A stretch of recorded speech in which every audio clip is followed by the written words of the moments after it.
public education. I would say, and I don't know what the correlation is, but there's definitely been a shift in society since the pandemic 2020. I would say I couldn't really assess that, but I do remember seeing kids who just never even came back to school after the pandemic 2020. Perhaps they graduated virtual, etc. So it's hard for me to assess, but looking and knowing at grades how we have more F's this past year than ever. Um, it's hard. I would say there's a need for an alt school. I would say the dropout rate has increased. Yet I don't know how to work the numbers since some kids just kind of vanished off the grid. And you can just sign a homeschool waiver and say that you're going to homeschool, which it doesn't really count on your state data reports for the dropout rate. So I don't know how you'd ever get a real assessment on those numbers. So you'd say less students coming to high school in general? I would say less students coming to high school in general, more students who are coming here just in hopes to get a GED or a Missouri Options diploma. Definitely since 2020, since the pandemic, and I've read studies. I can't figure out what happened there, what the shift in society is, but I definitely don't think education is valued, and I'm a big firm believer in in-person education. We have some questions here for you regarding the school.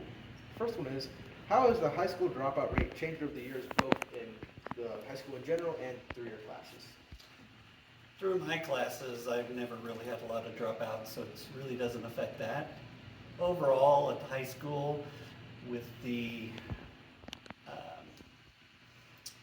GED program that we have, I think we have less dropouts because they can take a test and get college or get high school credit for it. So I think we probably have decreased the number of dropouts we've had per se. So you'd say less students are taking normal high school classes and going to the GED? GED program, yeah. Okay. It's called something different now. High. So, Mr. Walworth, how has the dropout rate changed over the years you've been teaching in both your classes and just in high school in general? To be honest, I couldn't answer that question. I think that it's increased overall, but the classes I tend to teach are more motivated students, or is composed of more motivated students. So, but if I were to guess, I think it would increase. I've seen more kids dropping out or going to a homeschooled environment at an earlier, at a higher rate, and also at an earlier age than what there used to be. Okay. And then